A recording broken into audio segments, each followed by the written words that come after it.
to Talk2Em Reports. I'm your host, Lavec James, here to break down what's happening around the country and why it matters to you. No spin, no filler, just real updates with real perspective.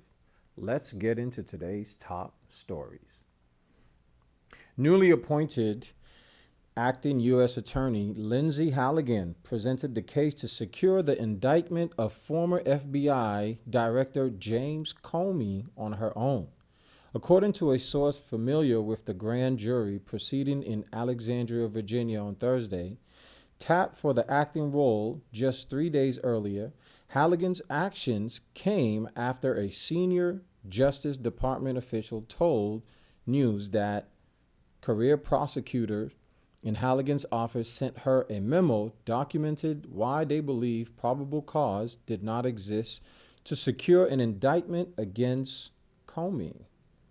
The appointment of Halligan, who was on President Donald Trump's defense team in the Mar-a-Lago classified documents case prior to his election to a second term, followed the resignation of acting U.S. Attorney Eric Sherbert last Friday, after pressure grew from the White House to prosecute Comey. Time was of the essence in bringing an indictment. A 5-year statute of limitations on the charges against the former FBI director was set to expire early next week. Halligan in the Department of Justice did not immediately respond. Wow. Talk about karma. The only thing I know about Comey and President Donald Trump is they had beef back in the day. Big beef, where I believe Comey had let out some text that President Donald Trump had sent him privately. He let that out. But wow, what a turn of events. I guess he didn't think Trump was going to be president again. That shows you always got to treat people good because you never know who's going to be in position. Now look at you, Comey. I don't know if you're wrong or if you're right, but guess what? You would rather be on President Trump's good side right now because you might be facing a little bit of time. And guess what? You almost got away with it with the statute of limitations. Always treat people good, folks. Always. It costs you nothing to just be nice because you just never, ever, ever know. Next story.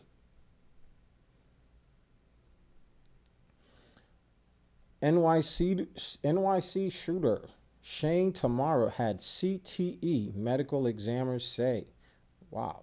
The gunman who suspected he had CTE when he killed 4 people and himself in a Manhattan office building in July did in fact have the degenerative brain disease, a medical examiner said Friday. Shane Devon Tamara, who was 27 years old, who played high school football, had an unambiguous diagnostic evidence of low-stage CTE, or chronic traumatic, that's a pretty hard word, I can't even say that. Forget it.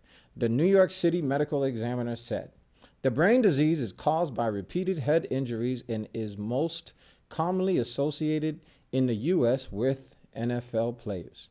But researchers say Tamara is far from the first young athlete to develop CTE despite not having played sports after high school or college.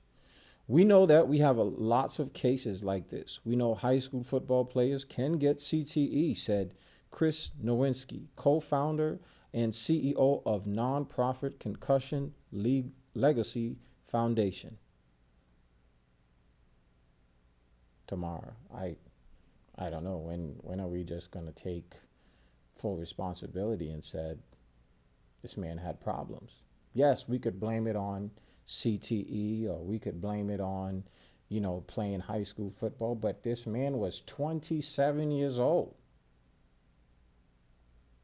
Shouldn't he be held accountable without blaming it on CTE? Now, I'm not saying CTE is not a real thing. It most definitely is a real thing. But this gentleman create, created a horrific act by killing four people.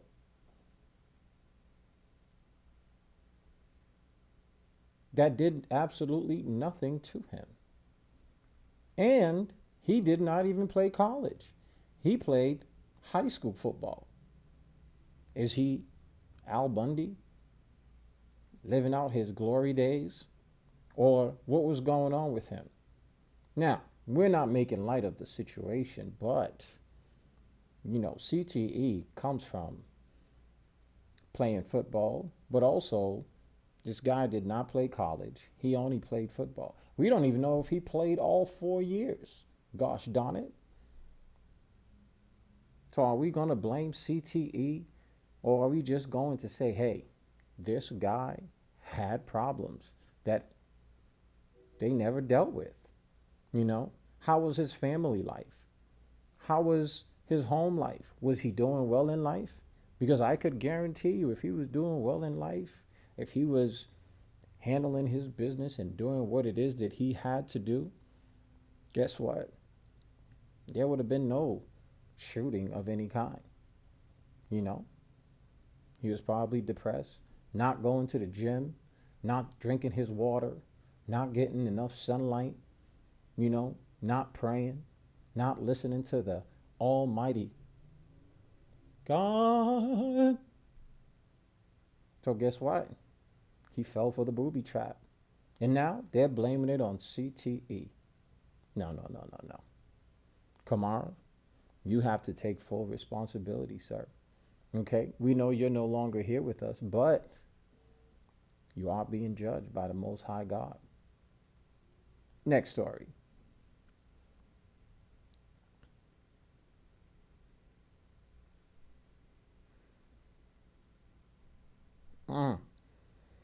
Nick Benz Bushling never imagined that managing his son's mental health care would turn into a real-life horror story.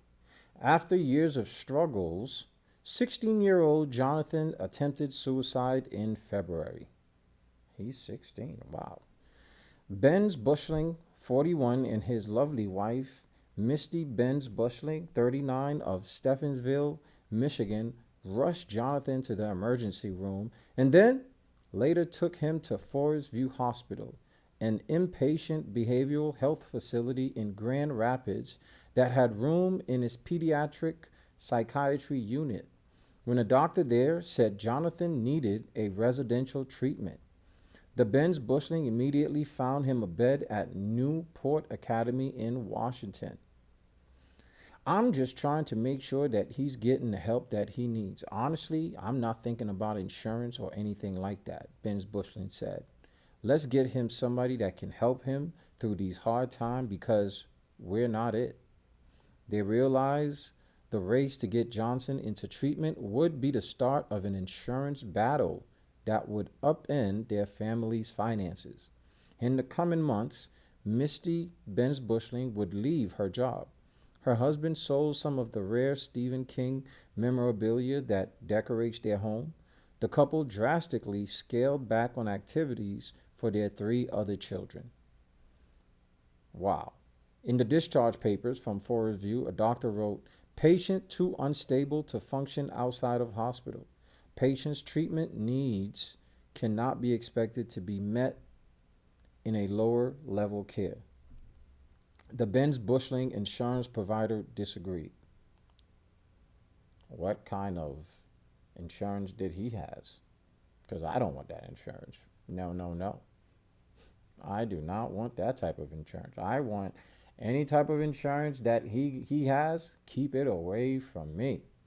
Because he is a struggling young man. I believe they said he was 16 years old. You know what?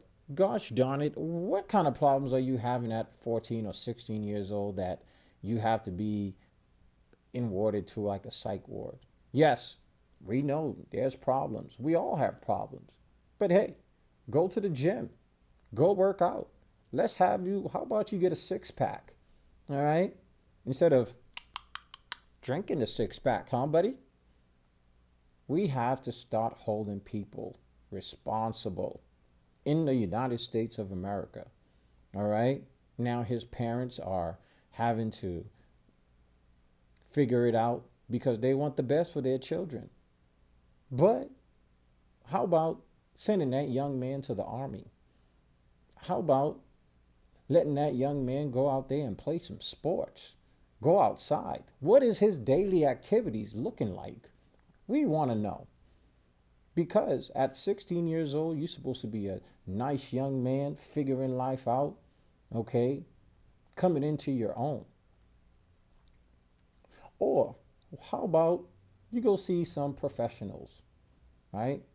A nice medical doctor or a therapist. Therapist would be nice, nice little therapy. You could tell them about your problems, what's going on, all right?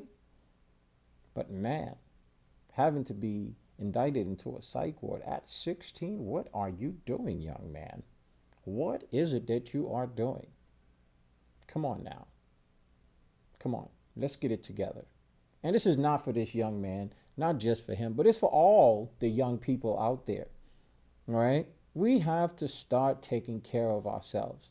Yes, we know you guys have social media and all these electronic devices, but what about going outside and playing outside and getting some nice fresh air and eating good food and just going out there and playing?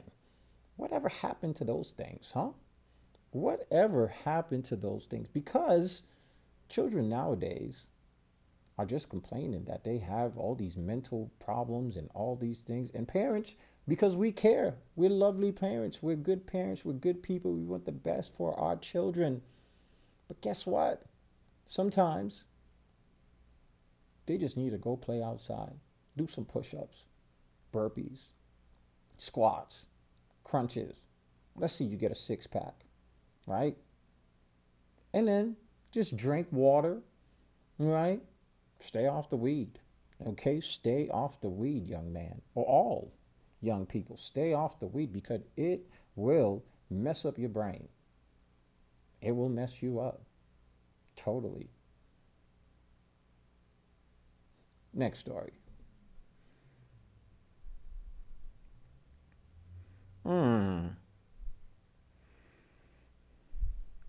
Sinclair and Nexstar, the broadcast station owners that took Jimmy Kimmel Live off the air amid criticism of the host comments about the assassination of Charlie Kirk, said that the show will return Friday night on their ABC affiliates. Our objective throughout this process has been ensure that programming remains accurate and engaging for the widest possible audience.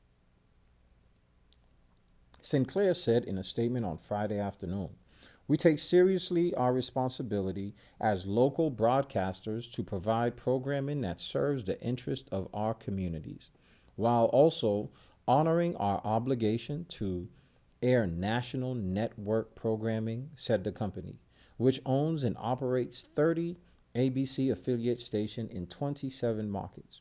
Roughly 3 hours later, Nexstar said it was also bringing back Kimmel's programs on its dozens of affiliate ABC affiliates.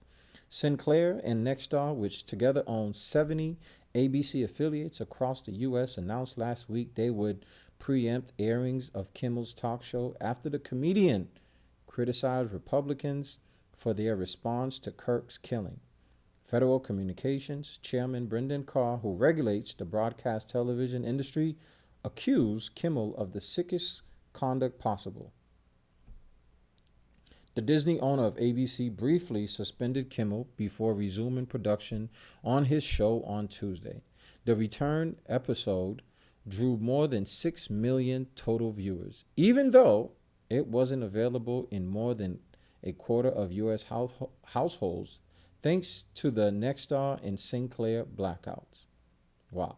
Sinclair insisted Friday that its decisions to preempt this program was independent of any government interaction or influence. Wow. People still watch Jimmy Kimmel.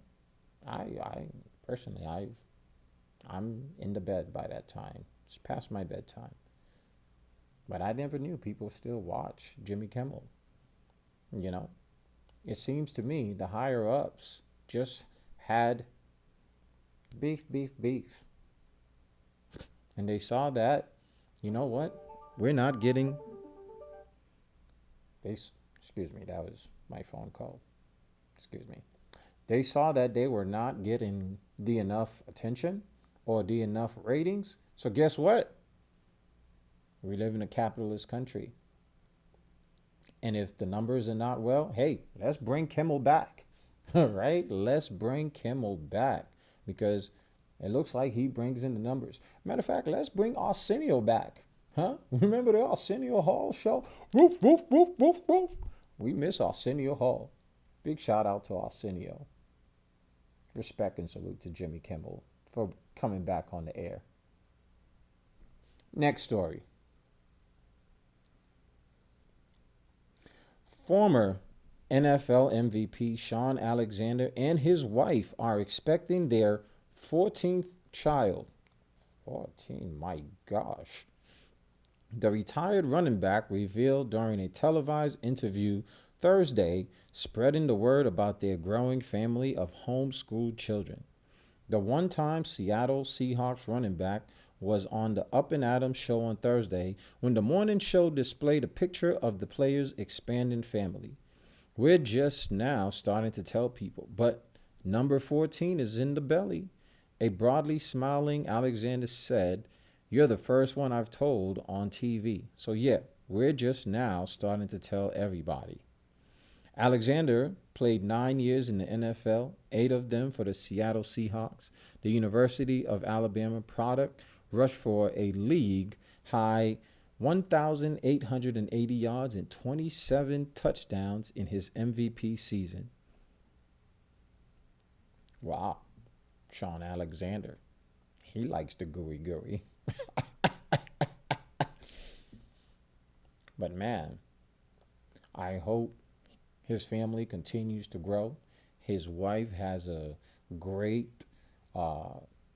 great pregnancy and delivers a healthy baby. You know, but what a beautiful thing having a big family like that, and you still with your wife. All right.